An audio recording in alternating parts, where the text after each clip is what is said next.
These are the ABCs to getting any scholarship in the world that you want.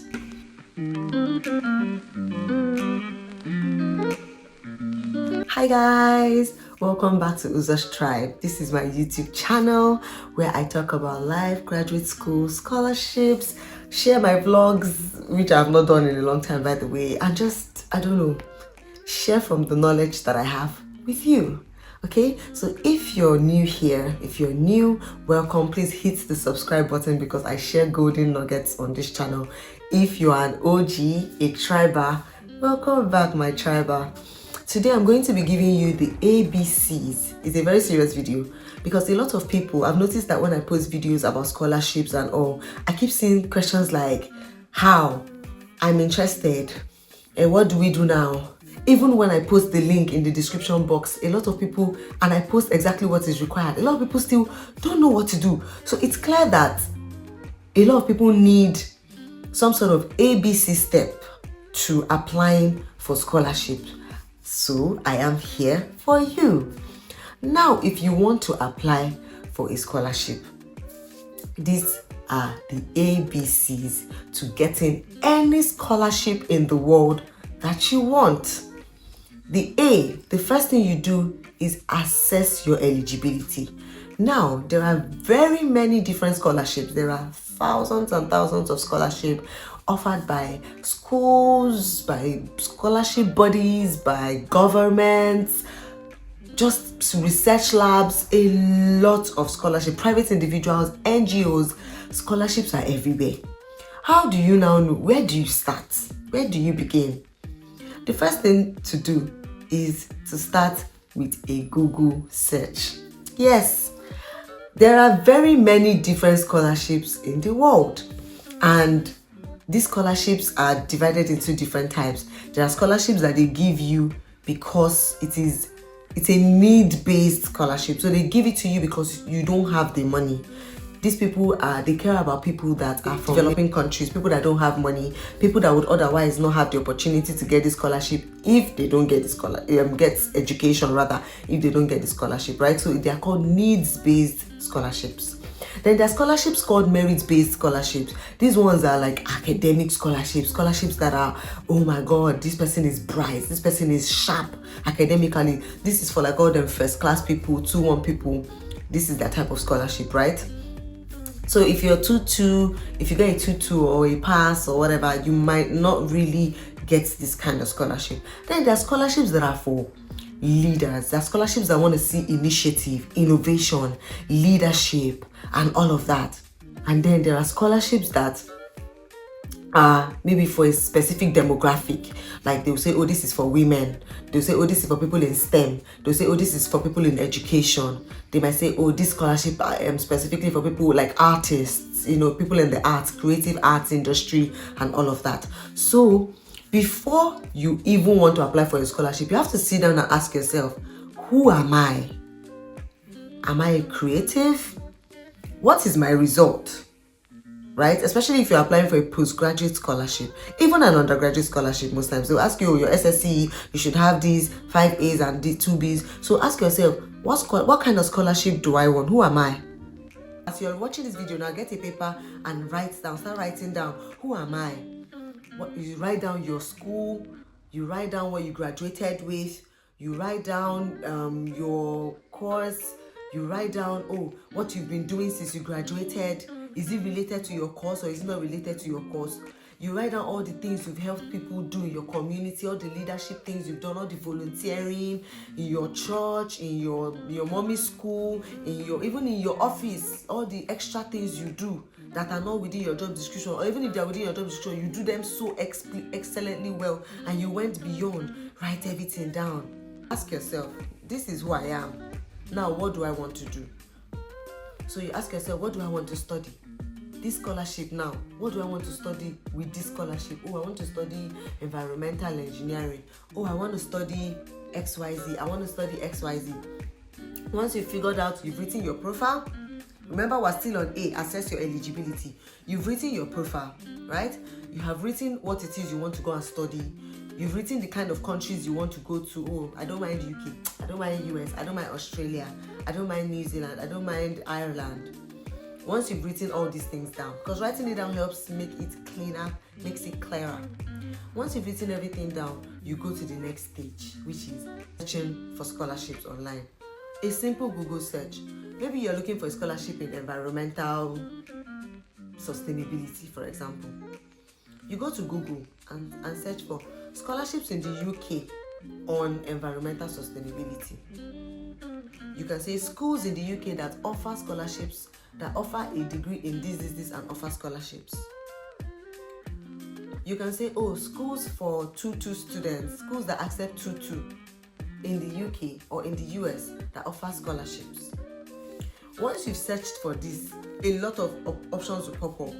Write down the first 5. You will see schools, you will see schools, options, you will see so many things.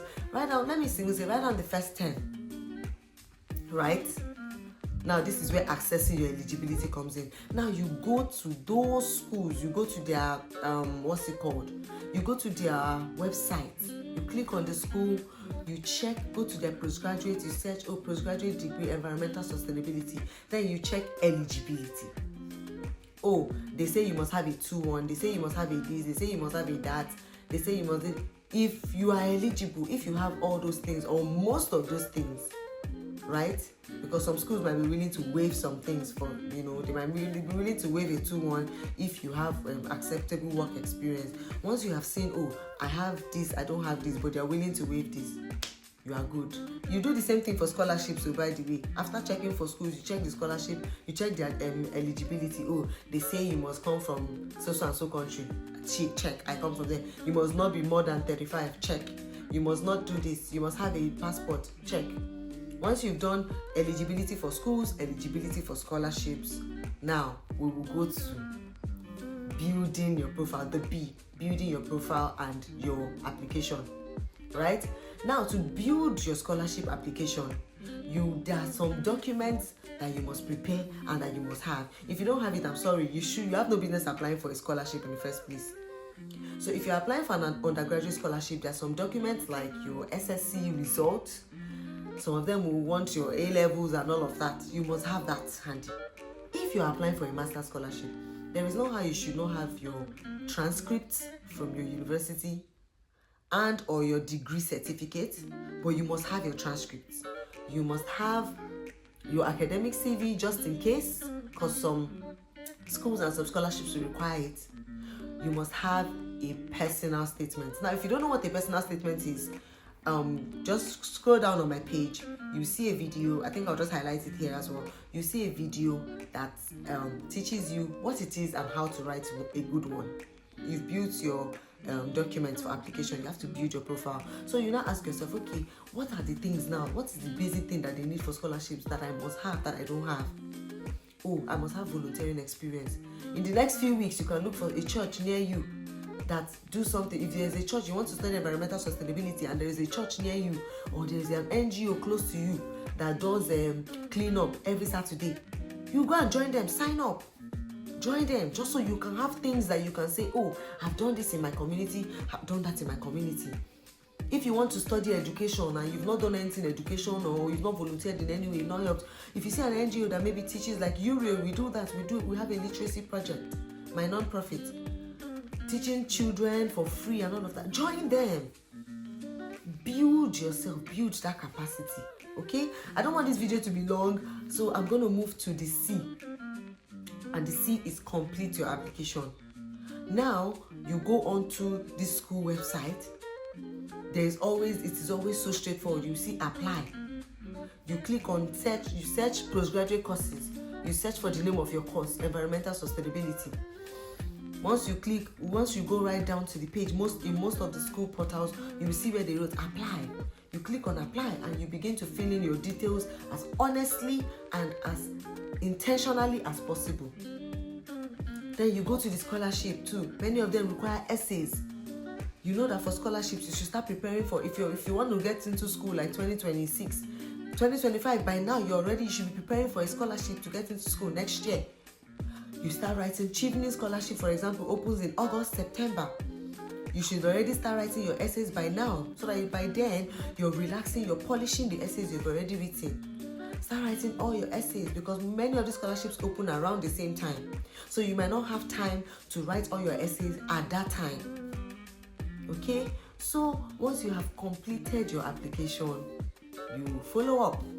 You start looking, oh, when is the deadline for this? When did they say I must prepare my references in case you don't have references yet? Or when did they say I must have an offer from the school in case you don't have offers yet? This is the way to prepare for scholarship. So what did I tell you to do? A, you should assess your eligibility. Academic wise, needs wise, leadership wise, community building wise, assess your eligibility for these scholarships. The second one is to do what? To build your profile. This is by getting all the documents you need ready, by getting yourself ready, by preparing yourself, by volunteering and doing things in your community and in your place of work. The third thing to do is to apply, complete your application. In case this video was still not helpful, or you still need more help about scholarships, feel free to reach out to me in the comments, and I will make another video for you on exactly what you are confused about. I trust that this video has been helpful.